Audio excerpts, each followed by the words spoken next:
Good morning, all. Now we will start.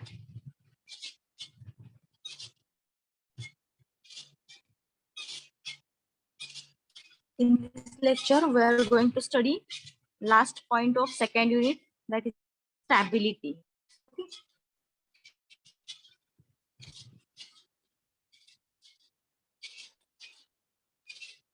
2.4 stability.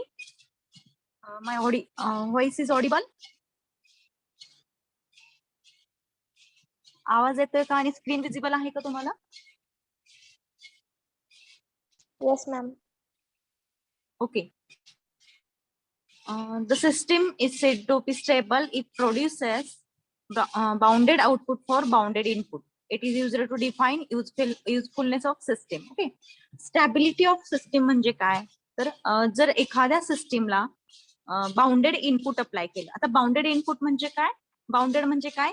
एका specific range मध्ये असणारं जर इनपुट अप्लाय केलं तर आउटपुट सुद्धा बाउंडेड यायला पाहिजे. ओके. बाउंडेड म्हणजे एखादी specific range as well as जे आउटपुट असेल किंवा जे इनपुट आहे ते मेजरेबल असेल, कंट्रोलेबल असेल. ओके. मग असे कंट्रोलेबल जर इनपुट आपण अप्लाय केलं सिस्टीमला तर आउटपुट सुद्धा बाउंडेडच यायला पाहिजे, कंट्रोलेबलच यायला पाहिजे. ओके. तर ती सिस्टीम स्टेबल असते. And stability of system defines usefulness of system. Okay. म्हणजे जर सिस्टीम स्टेबल असेल तर ती सिस्टीम युजफुल असेल. म्हणजे स्टॅबिलिटी ही जी कॅरेक्टरिस्टिक आहे एखाद्या सिस्टीमची ती त्या सिस्टीमचा युजफुलनेस दाखवते. म्हणजे ती सिस्टीम युजफुल आहे की नाही. मग सिस्टीमला जर आपण एखादा इनपुट अप्लाय केलं, सपोज स्टँडर्ड टेस्ट सिग्नल्स मधलं एखादं इनपुट अप्लाय केलं. ओके. म्हणजेच आपण बाउंडेड इनपुट अप्लाय करतो. तर त्या सिस्टीमने जे आउटपुट प्रोड्यूस करेल ते पण बाउंडेड असायला पाहिजे. तर त्या सिस्टीमला आपण स्टेबल सिस्टीम असं म्हणू शकतो. Okay. The stability implies that if there is any small change in input then there is no effect on output. Okay. म्हणजे जर एखाद्या सिस्टीमच्या इनपुट मध्ये चेंज केलं, इनपुट व्हॅरी झालं, ओके, तर आउटपुट कॉन्स्टंट राहायला पाहिजे. आउटपुट वरती कुठलाही इफेक्ट व्हायला नाही पाहिजे. ओके. फॉर एक्झाम्पल, सपोज आपला चार्जर असेल, ओके, मोबाईल चार्जरला आपण 230 व्होल्ट इनपुट देतो. ओके. मग हे जे 230 व्होल्ट आहे हे कमी जास्त झालं, व्हॅरी झालं, सपोज 233 झालं किंवा 228 झालं. ओके. म्हणजे प्लस मायनस जर झालं, म्हणजे फ्लक्च्युएशन जर क्रिएट झाले इनपुट मध्ये तर आउटपुट कॉन्स्टंट यायला पाहिजे. म्हणजे 5 व्होल्ट आउटपुट आपल्याला भेटायला पाहिजे. मग जर 5 व्होल्ट आउटपुट भेटत असेल, जर इनपुट व्हॅरी झालं तरीही, तर ती सिस्टीम स्टेबल आहे. म्हणजे तो चार्जर जो आहे तो इनपुट जसं व्हॅरी होईल त्याच्या टाईपने त्याचा आउटपुट व्हॅरी नाही होत. ओके. तर त्या सिस्टीमला आपण स्टेबल सिस्टीम म्हणू शकतो. किंवा फॉर एक्झाम्पल आपण कन्सिडर केलं की आपला जो पॉवर सप्लाय आहे, ओके, लॅबोरेटरीज मध्ये आपण यूज करतो किटला कनेक्ट करण्यासाठी. म्हणजे तो पॉवर सप्लाय 230 इनपुट असतं आणि आउटपुट आपल्याला अप टू 15 व्होल्ट पर्यंत आपण घेऊ शकतो. ओके. मग जर इनपुट व्हॅरी झालं तर आउटपुट हे कॉन्स्टंटच राहत असेल तर ती सिस्टीम स्टेबल असेल. आणि जर इनपुट व्हॅरी झालं तर सिस्टीमच्या आउटपुटवर इफेक्ट होत असेल तर ती सिस्टीम अनस्टेबल असते. Okay. A linear time invariant system is said to be stable if the system is excited by a bounded input. Output must be bounded and controllable. Okay. जर लिनियर टाइम इन्व्हॅरियंट सिस्टीम, आपण stability हा जो concept आहे, हा concept कशाच्या regarding study करतोय? Linear time invariant system. म्हणजे कुठल्या सिस्टीम्स? अशा सिस्टीम जिचे parameters time to time vary होत नाही. Linear time invariant system. Okay. A linear time invariant system is said to be stable if the system is excited by a bounded input. Output must be bounded and controllable. Okay. जर एखाद्या सिस्टीमला आपण stable system म्हणत असू तर त्या सिस्टीमचं output हे कंट्रोलेबल असायला पाहिजे. जर आपण त्या सिस्टीमला बाउंडेड इनपुट अप्लाय केलं तर आउटपुट सुद्धा बाउंडेड असायला पाहिजे. Okay. In the absence of input, output must tends to zero irrespective of the initial conditions. Okay. जर त्या सिस्टीमला आपण कुठलंच इनपुट नाही अप्लाय केलं, म्हणजे in the absence of the input, त्या सिस्टीमला आपण अजून इनपुटच अप्लाय केलेलं नाही, ओके, तरी सुद्धा जे आउटपुट आहे ते 0 असायला पाहिजे. आउटपुट त्या सिस्टीमने जनरेट करायला नाही पाहिजे जेव्हा आपण इनपुट अप्लाय करत नाही तेव्हा. ओके, तर त्या सिस्टीमला स्टेबल सिस्टीम म्हणतात. काही सिस्टीम्स असतात बघा, जरी इनपुट अप्लाय केलं नाही तरी पण आपल्याला काहीतरी रीडिंग दाखवतात. ओके, मग सपोज एखादा सिस्टीम आहे. ओके, ती सिस्टीम तुम्ही टर्न ऑन करायच्या अगोदर टर्न ऑन केली आणि टर्न ऑन केल्यानंतर अजून इनपुट अप्लाय करायचंय, तोपर्यंत तुम्हाला जर आउटपुट भेटत असेल तर ती सिस्टीम स्टेबल नसते. ओके, म्हणजेच in the absence of input the system must generate 0 output. Okay, then the system is said to be stable. समजते? स्टॅबिलिटी ही जी कॅरेक्टरिस्टिक्स आहे सिस्टीमची, ही सिस्टीमचा युजफुलनेस डिफाईन करते, as well as it says that in the absence of the input, output must tends to 0. Okay, then stability analysis. आपण आपल्याला काय स्टडी करायचं? Stability analysis. There are 4 types of systems. First, stable system, then unstable system, then marginally or critically stable, and last conditionally stable system. One by one आपल्याला definition बघायचे. Stable system म्हणजे काय, unstable, then marginally or critically stable system and conditionally stable system. Okay, first study करूयात stable system. Okay, आताच आपण study केलं. A system is said to be stable if it satisfies following conditions. Okay, सिस्टीमला आपण stable कधी म्हणतो? जेव्हा ती त्या खाली दिलेल्या 2 कंडिशन्स जर सॅटिस्फाय करत असेल तर. कुठल्या 2 कंडिशन्स आहेत?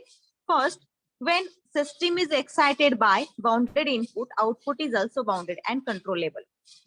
फर्स्ट कंडिशन म्हणजे जर एखाद्या सिस्टीमला आपण बाउंडेड इनपुट अप्लाय केलं, बाउंडेड इनपुट अप्लाय करून त्या सिस्टीमला आपण एक्साइट केलं म्हणजे ऑन केलं. Okay, then output is also bounded and controllable. Output bounded यायला पाहिजे, कंट्रोलेबल यायला पाहिजे. Okay, then second condition, in the absence of input, output must be 0 irrespective of the initial conditions. Initial condition काही जरी असल्या आणि आपण इनपुट अप्लाय केलं नसेल तर आउटपुट सुद्धा 0 यायला पाहिजे. ओके, ह्या जर 2 कंडिशन सिस्टीम सॅटिस्फाय करत असेल तर त्या सिस्टीमला स्टेबल सिस्टीम असं म्हटलं जातं. ओके, डायग्राम बघा. With respect to time signal represent केलंय आणि ते असेल बाउंडेड इनपुट. ओके, म्हणजे त्या सिस्टीमला आपण हे इनपुट अप्लाय केलं, बाउंडेड इनपुट. स्टेबल सिस्टीम जर असेल तर त्या स्टेबल सिस्टीमचं आउटपुट सुद्धा बाउंडेड येतं. बाउंडेड म्हणजे स्पेसिफिक रेंज मध्ये किंवा कंट्रोलेबल असेल, मेजरेबल असेल, जे की मेजर करता येत असेल आणि कंट्रोल करता येत असेल. ओके, मग इनपुट बाउंडेड आहे पण आउटपुट हे सेम ऍज अ इनपुट नाहीये पण बाउंडेड आहे. ओके, म्हणजे सर्टन रेंज मध्ये आहे. ओके, इन्फानाइट नाहीये. ओके, म्हणजे फायनाइट व्हॅल्यू इंडिकेट करते. जे आउटपुट आहे ते फायनाइट आहे आणि कंट्रोलेबल आहे, बाउंडेड आहे. ओके, मग या सिस्टीमला काय म्हणायचं? Stable system. स्टेबल सिस्टीमची डेफिनेशन सांगता येईल. A system is said to be stable if it satisfies following conditions. First condition, when system is excited by bounded input, output is also bounded and controllable. Okay, then second condition, in the absence of input, output must be 0 irrespective of the initial conditions. Initial conditions काही असतील आणि आपण input जेव्हा अप्लायच केलेलं नसेल, in the absence of the input, output must be 0. Okay, output 0 असायला पाहिजे तर त्या सिस्टीमला स्टेबल सिस्टीम असं म्हटलं जातं. ओके, मग डायग्राम मध्ये दाखवले बाउंडेड इनपुट अप्लाय केलं तर त्या सिस्टीमने बाउंडेड आउटपुट जनरेट करायला पाहिजे म्हणजे ती सिस्टीम स्टेबल आहे. ओके, देन अनस्टेबल सिस्टीम, याच्या अपोज मध्ये स्टेबल, अनस्टेबल सिस्टीम. तर unstable system, a system is said to be unstable if it satisfies following conditions. मग कंडिशन्स कुठल्या आहेत? when system is excited by bounded input, output is unbounded and uncontrollable. Okay, जर एखाद्या सिस्टीमला आपण bounded input apply केलं तर ती सिस्टीम जर अनबाउंडेड आउटपुट जनरेट करत असेल म्हणजेच अनकंट्रोलेबल, म्हणजेच इन्फानाइट जर आउटपुटची रेंज असेल, ओके, अनमेजरेबल असेल तर ती सिस्टीम अनस्टेबल असते. Second condition, in the absence of input, output is not 0, it shows some value. Okay, म्हणजे जर आपण त्या सिस्टीमला इनपुटच अप्लाय केलं नसेल तरी सुद्धा काहीतरी अमाऊंट मध्ये आउटपुट जनरेट करत असेल तर त्या सिस्टीमला अनस्टेबल सिस्टीम असं म्हणतात. Okay, a system is said to be unstable if it satisfies following conditions. First condition, when system is excited by bounded input, output is unbounded and uncontrollable. Okay, and second condition, in the absence of input, output is not zero, it shows some value. म्हणजेच stable सिस्टीमच्या opposite आहे त्या condition.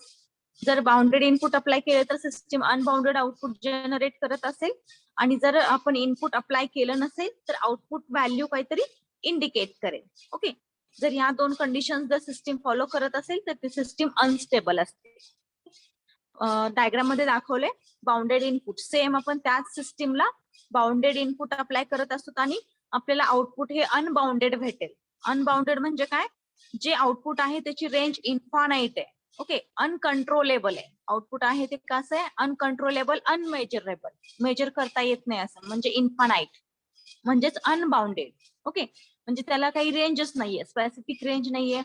मग ते जे output आहे ते unbounded आहे. जर सिस्टीम बाउंडेड इनपुट अप्लाय केलं तर अनबाउंडेड आउटपुट जर जनरेट करत असेल आणि जर इनपुटच अप्लाय केलं नसेल तरीही आउटपुट दाखवत असेल तर ती सिस्टीम अनस्टेबल असते.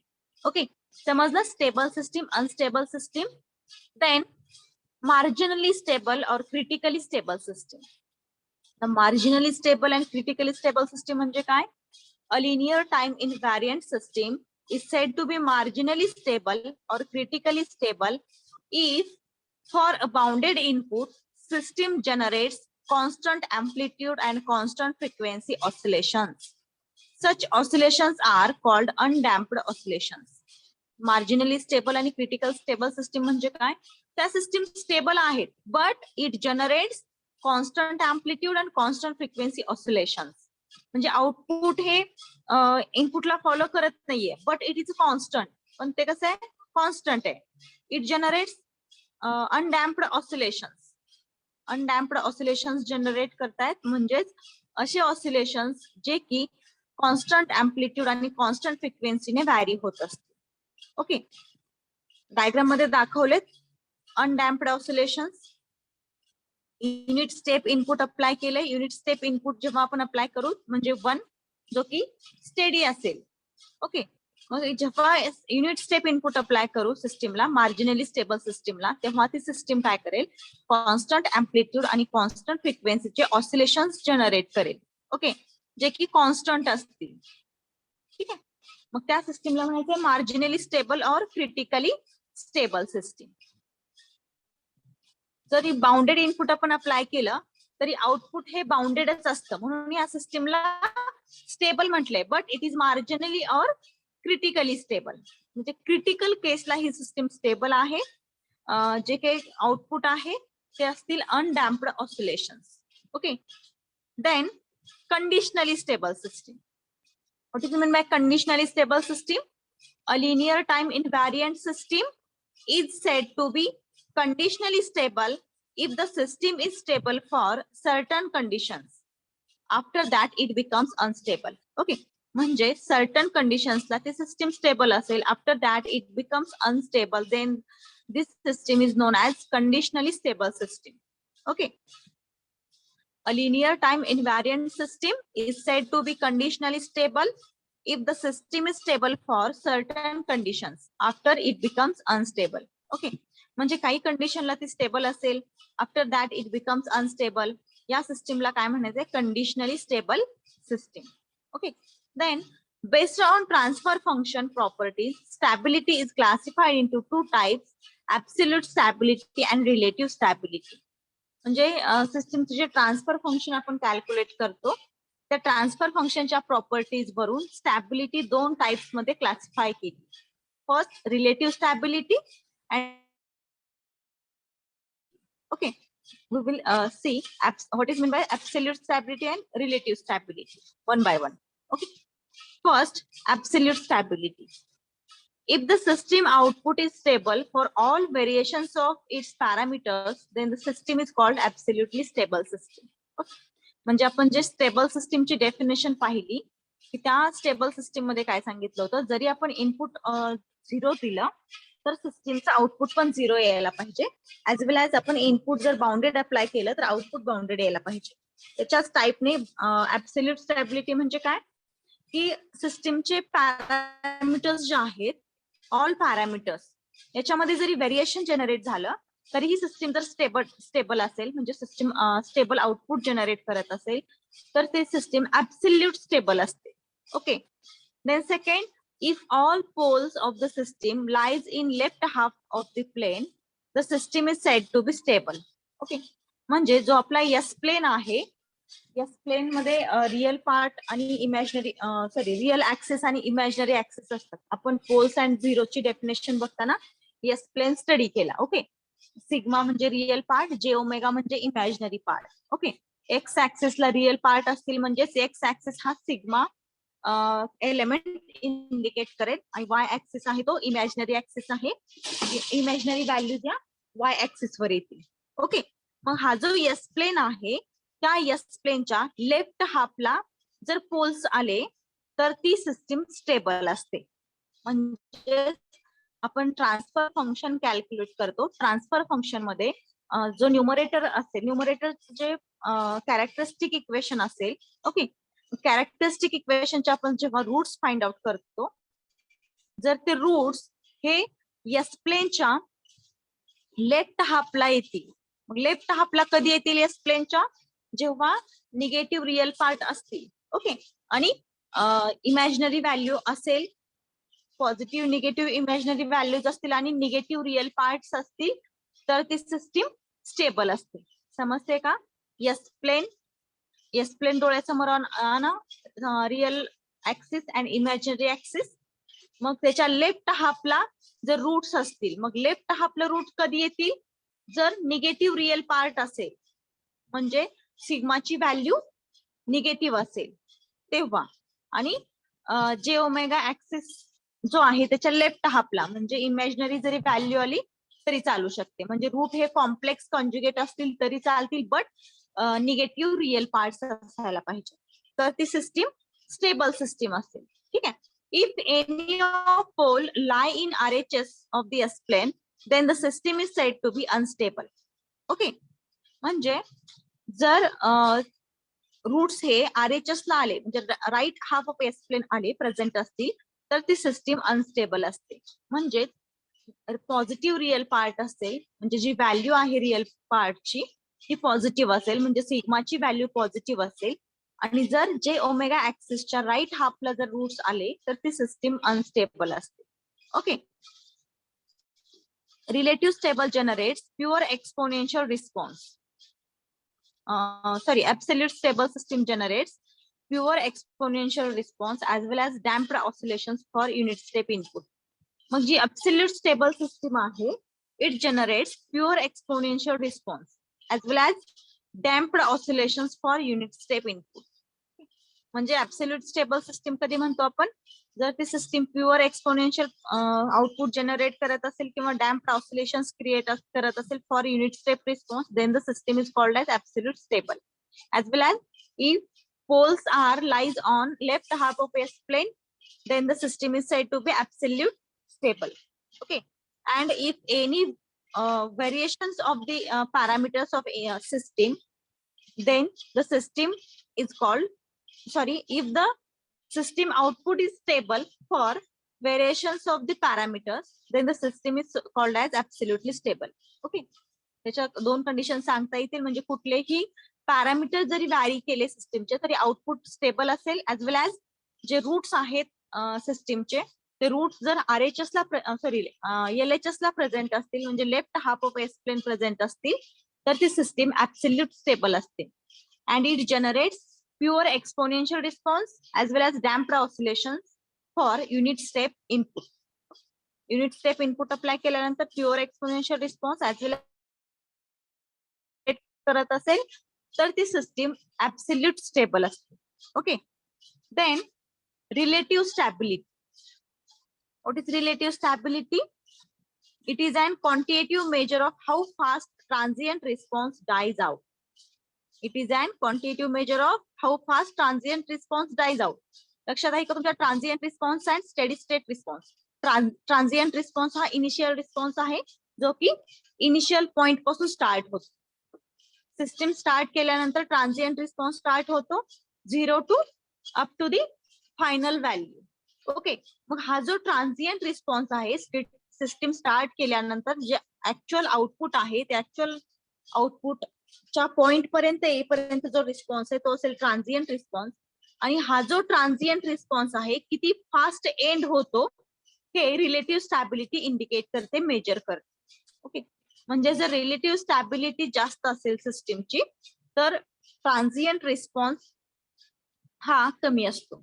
ओके, म्हणजे हा जो रिस्पॉन्स आहे ट्रान्झिएंट रिस्पॉन्स हा जर जास्त असेल तर सिस्टीम आउटपुटला कॉन्स्टंट आउटपुटला सेटल होण्यासाठी जास्त टाइम घेते. बरोबर. मग रिलेटिव्ह स्टॅबिलिटी ही हा ट्रान्झिएंट रिस्पॉन्स मेजर करते, म्हणजे किती लवकर तो एंड होतो. ट्रान्झिएंट रिस्पॉन्स जेवढा लवकर एंड होईल तेवढं ते सिस्टीम स्टेबल आउटपुट देईल. ओके, म्हणजेच relative stability measures how fast transient response dies out. Relative stability may be measured by relative settling time. बरोबर आहे. ओके, सेटलिंग टाइम आपण पाहिलं होतं. It is time required to settle the system output. Okay, जे सिस्टीमचं output आहे ते कॉन्स्टंटला settle होण्यासाठी जो टाइम लागतो, ओके, त्या टाइमला सेटलिंग टाइम म्हटलंय. ओके, म्हणजे relative stability may be measured by relative settling time. As the root moves further away from imaginary axis, then relative stability improves. Okay, relative stability मध्ये roots locations काय येतील? जसे roots imaginary access पासून away जातील. Okay, arrow दाखवलाय diagram मध्ये. जसे imaginary access पासून दूर दूर जातील तशी रिलेटिव्ह स्टॅबिलिटी काय होते? इम्प्रूव्ह होते. म्हणजे जर रूट्स हे लेफ्ट हाफला प्रेझेंट असतील तर ती सिस्टीम ऍब्सोल्यूट स्टेबल असते. आणि जर हे रूट्स इमॅजिनरी ऍक्सिस पासून दूर असतील, दूरवर जातील तर ती सिस्टीम मोर रिलेटिव्ह स्टेबल होते. Okay, relative stability improve as the roots moves away from imaginary axis on half of the S plane. Okay, जो S प्लेनचा लेफ्ट हाफ आहे डायग्राम मध्ये दाखवलाय. इमॅजिनरी ऍक्सिस पासून जसे रूट्स दूर जातील, अवे जातील, तशी रिलेटिव्ह स्टॅबिलिटी इम्प्रूव्ह होईल. Okay, this is nothing but relative stability. It measures how fast the transient response dies out. Okay, this is nothing but relative stability. Then root locations on S plane for stable and unstable system. Okay, आपण आता study केलं. System absolute stable कधी असते? जेव्हा ती system त्या सिस्टीमचं output हे कॉन्स्टंट असेल if any variations in the system parameters. Okay, system parameters मध्ये जरी व्हेरिएशन जनरेट झालं तरी आउटपुट कॉन्स्टंट असेल, as well as if the roots of the system is lies on left half of S plane, the system is absolute stable. Okay, मग stable system असेल तर root locations कुठे असतील?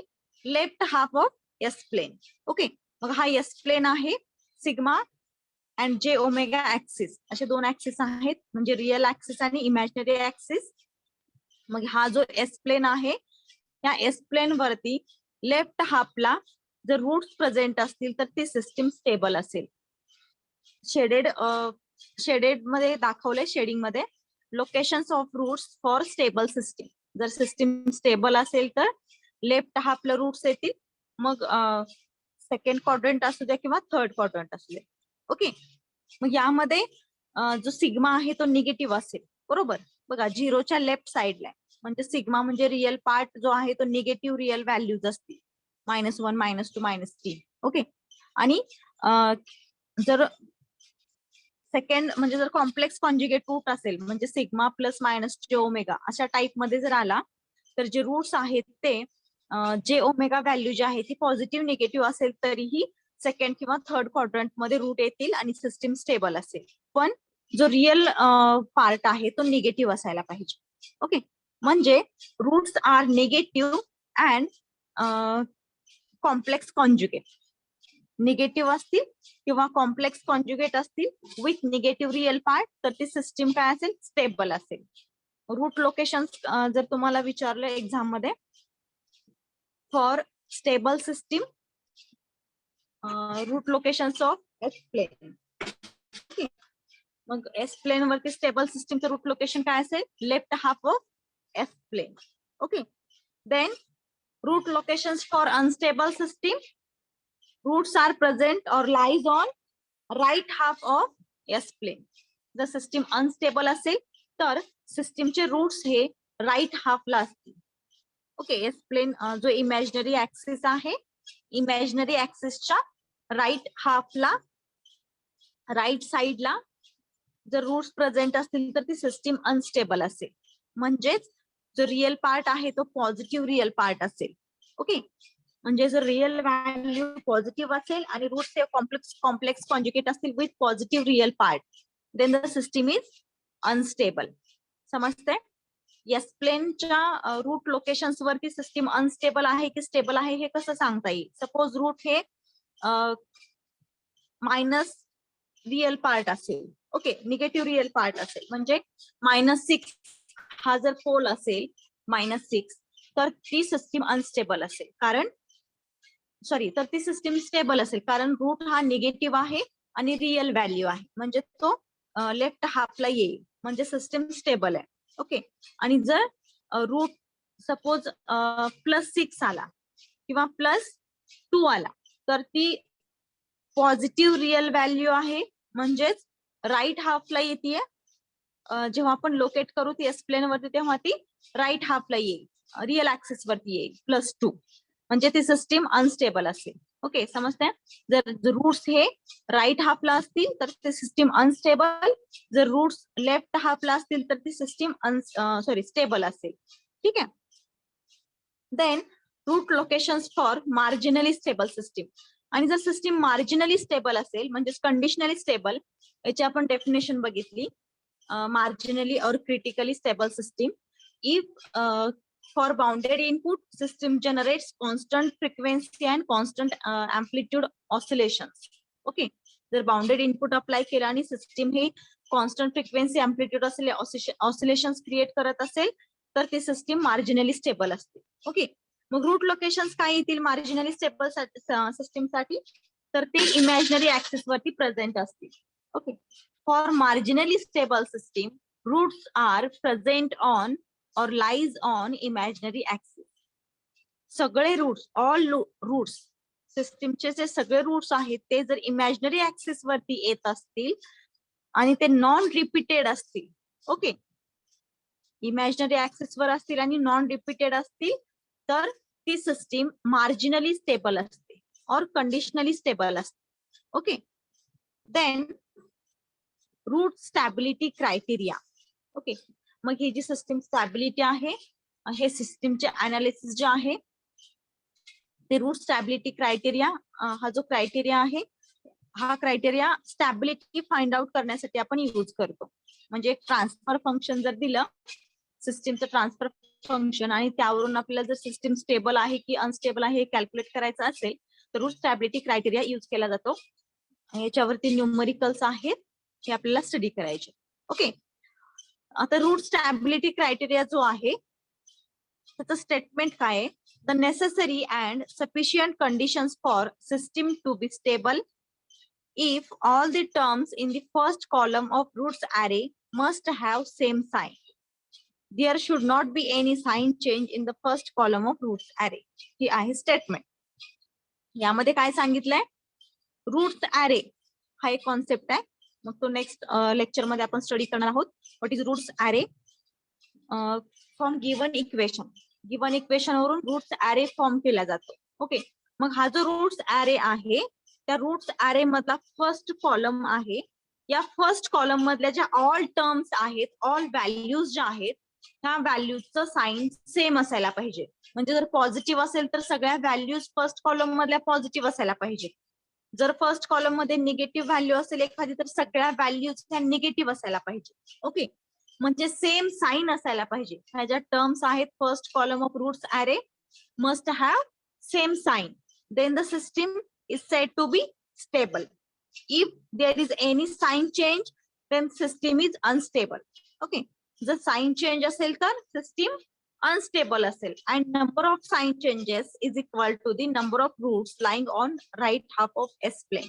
Okay, म्हणजे हा जो रूट स्टॅबिलिटी क्रायटेरिया आहे हा काय सांगतो की जर एखादी सिस्टीम, त्या सिस्टीमचे जर आपण रूट्स फॉर्म केला, रूट्स ऍरे फॉर्म केला आणि त्या रूट्स ऍरेच्या फर्स्ट कॉलम मध्ये जर सगळ्या टर्म्स किंवा सगळ्या व्हॅल्यूज साइन जे सेम असेल तर ती सिस्टीम स्टेबल असेल.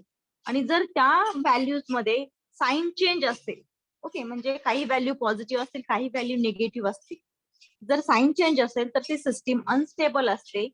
आणि जेवढे नंबर ऑफ साइन चेंजेस आहेत तेवढे रूट्स हे राईट हाफला प्रेझेंट असतील, एस प्लेनच्या राईट हाफला प्रेझेंट असतील. म्हणजे रूट स्टॅबिलिटी क्रायटेरियावरून आपण काय काय फाइंड आउट करू शकतो? स्टॅबिलिटी ऑफ सिस्टीम, म्हणजे सिस्टीम स्टेबल आहे की अनस्टेबल आहे, as well as number of sign changes is equal to number of roots lying on right half of S plane. Root stability criteria statement: the necessary and sufficient conditions for system is to be stable is if all the terms in the first column of roots array must have same sign. म्हणजे roots array मधल्या first column मध्ये ज्या सगळ्या values आहेत, सगळ्या terms आहेत, त्या व्हॅल्यूजचं sign same असायला पाहिजे. Okay, there should not be any sign change in the first column of roots array. जो फर्स्ट कॉलम आहे तिथे साइन चेंज नसायला पाहिजे, तर ती सिस्टीम स्टेबल असते. Okay, if there is any sign change in the first column of roots array, then the system is unstable. Okay, and number of sign changes is equal to the number of root lying on right half of S plane. म्हणजे जेवढे number of sign changes असतील तेवढे roots हे जो S plain आहे त्याच्या RHS ला present असतील. This is nothing but Routh stability criteria.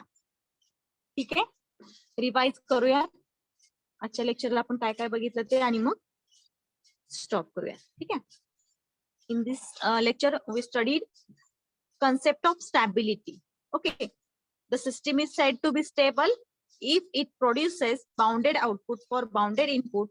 It is used to define usefulness of the system. Okay, stability is nothing but a characteristic of system. It is used to define usefulness of the system. Okay, the system is said to be stable if it produces bounded output for bounded input. एखाद्या सिस्टीमला जर bounded input apply केला तर ती system जर bounded output generate करत असेल तर ती सिस्टीम स्टेबल असते. And stability is used to define usefulness of the system. Okay, if system is more stable then it is useful. Okay, then the stability implies that if there is any small change in input, then there is no any effect on the output. जर input मध्ये variations generate झाले तरी output constant यायला पाहिजे. Okay, हे कोण indicate करतं? Stability. म्हणजे जर इनपुट मध्ये व्हेरिएशन जनरेट झाले आणि आउटपुट कॉन्स्टंट असेल तर ती सिस्टीम स्टेबल असते. A linear time invariant system is said to be stable if the system is excited by a bounded input. Output must be bounded and controllable. Okay. Stability ही जी characteristic आहे ही आपण पाहतोय लिनियर टाइम इनव्हॅरियंट सिस्टीम साठी. Okay, a linear time invariant system is said to be stable if the system is excited by bounded input. Output must be bounded and controllable. Okay, and in the absence of the input, output must be zero irrespective of the initial conditions. Okay, then we studied types of system: stable system, unstable system, marginally or critically stable system, and conditionally stable system. One by one we studied definitions. First, stable system. A system is said to be stable if it satisfies following conditions. दोन conditions जर system ने follow केल्या तर ती system stable असेल. मग कुठल्या दोन conditions आहेत? First, when system is excited by bounded input, output is also bounded and controllable. And in the absence of the input, output must be zero irrespective of the initial conditions. If these two conditions satisfied by the system, then the system is said to be stable. Okay, diagram मध्ये बघा bounded input apply केले आणि जर bounded output generate करत असेल system तर ती system stable असते. ओके, ठीक आहे. Next, unstable system. A system is said to be unstable if it satisfies following conditions. First condition, when system is excited by bounded input, output is unbounded and uncontrollable. And second, in the absence of the input, output is not zero, it shows some value. Okay. Stable च्या opposite मध्ये आहे. जरी bounded input apply केलं तर system unbounded and uncontrollable output generate करत असेल, as well as in the absence of the input, output is not zero, it shows some value. Then the system is said to be unstable system. Okay. Diagram मध्ये दाखवलंय, bounded input apply केल्यानंतर system unbounded output generate करेल, म्हणजेच ते जे output आहे ते infinite range मध्ये असेल. ओके. अनकंट्रोलेबल असेल, अनमेजरेबल असेल, मेजर करता येणार नाही. तेव्हा जर सिस्टीमला बाउंडेड इनपुट अप्लाय केला आणि सिस्टीम अनबाउंडेड आउटपुट जनरेट करत असेल तर ती सिस्टीम अनस्टेबल असते. Okay. Then marginally or critically stable system. A linear time invariant system is said to be marginally stable or critically stable if for a bounded input system generates constant amplitude and constant frequency oscillations. जर linear time इनव्हॅरियंट सिस्टीमला आपण bounded input apply केलं तर ती system constant amplitude constant फ्रिक्वेन्सीचे oscillations create करत असेल तर ती system marginally or critically stable system असते. सच ऑसिलेशन्स, मग जे ऑसिलेशन्स क्रिएट करते ज्याचे फ्रिक्वेन्सी आणि अँप्लिट्यूड कॉन्स्टंट असेल त्या ऑसिलेशन्सला अनडॅम्प्ड ऑसिलेशन्स असं म्हणतात. ओके. अनडॅम्प्ड ऑसिलेशन्स म्हणजे काय? डॅम्पिंग फॅक्टरची आपण डेफिनेशन स्टडी केली. डॅम्पिंग म्हणजे काय? It is an tendency of the system to oppose the oscillations. Okay. Damping म्हणजे काय? की सिस्टीमची टेंडन्सी असते जी की ऑसिलेशन्सला अपोज करते. मग त्या ऑसिलेशन्सला अनडॅम्प्ड ऑसिलेशन्स म्हटले, म्हणजे जो झीटा आहे त्याची व्हॅल्यू काय असेल? 0 असेल. ओके. म्हणजे जो डॅम्पिंग फॅक्टर आहे तो जर 0 असेल तर त्या सिस्टीमची जी टेंडन्सी आहे ऑसिलेशन्सला अपोज करण्याची ती 0 असते. Okay. So this type of oscillations are called as undamped oscillations which generates constant amplitude and frequency oscillations. Okay. Then the system is known as marginally or critically stable system. Then we studied conditionally stable system.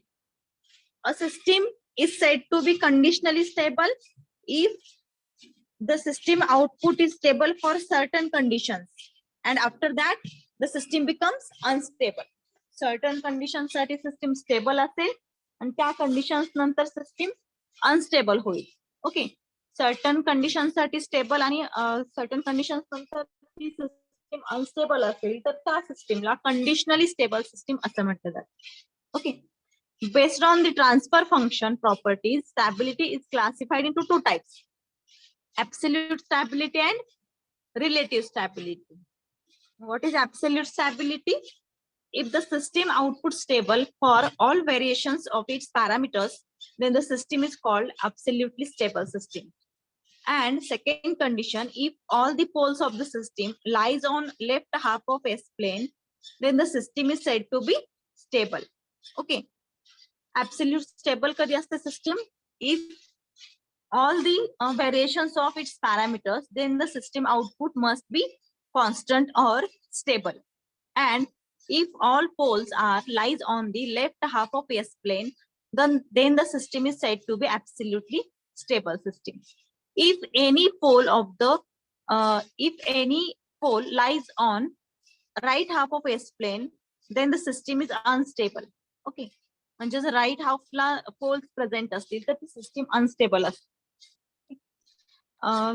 Absolute stable system generates pure exponential response as well as damped oscillations or unit step for unit step input.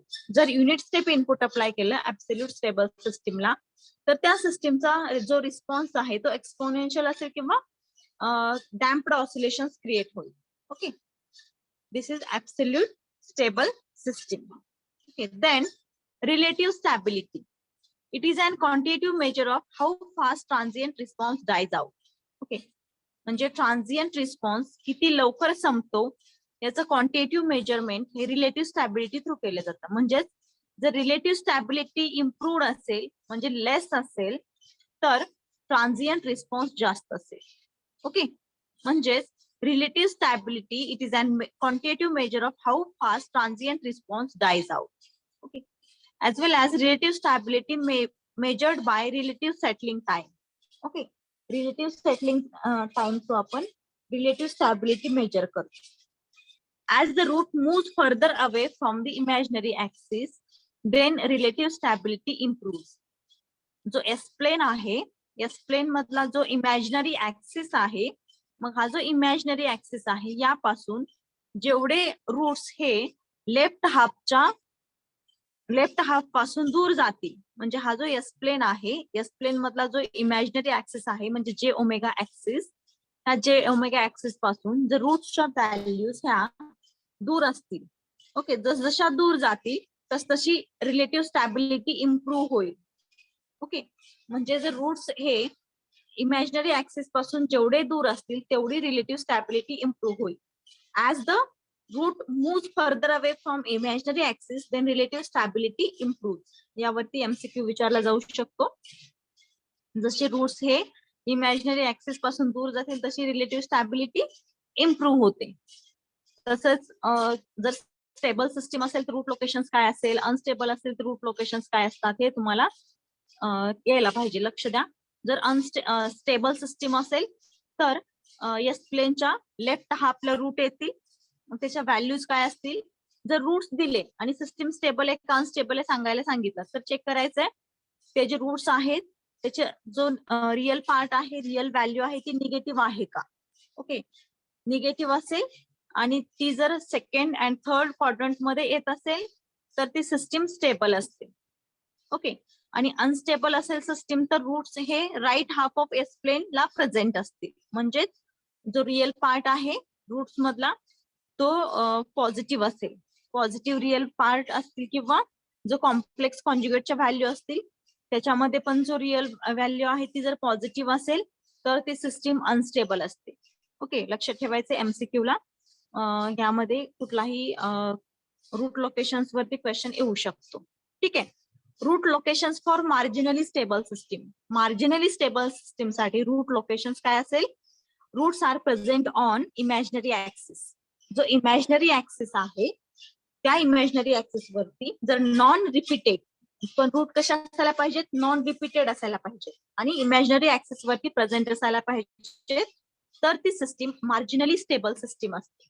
Okay, म्हणजे बघा stable system असेल तर left हाफला, unstable system असेल तर right हाफला poles असतील आणि जर marginally stable असेल तर इमॅजिनरी ऍक्सिस वरती रूट्स हे प्रेझेंट असतील, सगळे रूट्स. ओके, नॉन रिपीटेड असतील आणि इमॅजिनरी ऍक्सिस वर प्रेझेंट असतील. ठीक आहे, and last we study statement of root stability criteria. Statement: the necessary and sufficient conditions for system to be stable is all the terms in the first column of roots array must have same sign. There should not be any sign change in the first column of roots array. Okay. The necessary and sufficient conditions. Okay, system जर stable असेल त्यासाठी necessary conditions काय आहेत. जर roots array आहे तर roots array मधला जो फर्स्ट कॉलम आहे त्या फर्स्ट कॉलम मधल्या ज्या ऑल टर्म्स आहेत त्या टर्म्सचं साइन सेम असायला पाहिजे. ओके, जर साइन चेंज असेल तर ती सिस्टीम अनस्टेबल असते. Okay, and number of sign changes is equal to number of roots lying on right half of S plane. म्हणजे जर फर्स्ट कॉलम मध्ये जर साइन चेंज असेल तर ती सिस्टीम अनस्टेबल असते आणि number of sign changes is equal to number of roots present on the RHS of S plane. Okay, म्हणजे रूट स्टॅबिलिटी क्रायटेरियावरून आपण स्टॅबिलिटी फाइंड आउट करतो, ऍज वेल ऍज जर सिस्टीम अनस्टेबल असेल तर त्या सिस्टीमच्या राईट हाफला किती रूट्स प्रेझेंट आहेत हे आपल्याला रूट स्टॅबिलिटी क्रायटेरियावरून समजतं. ठीक आहे, we will stop here. Next लेक्चरला आपण रूट स्टॅबिलिटी क्रायटेरिया वरती जे न्यूमरिकल्स आहेत हे पाहणार आहोत. ओके,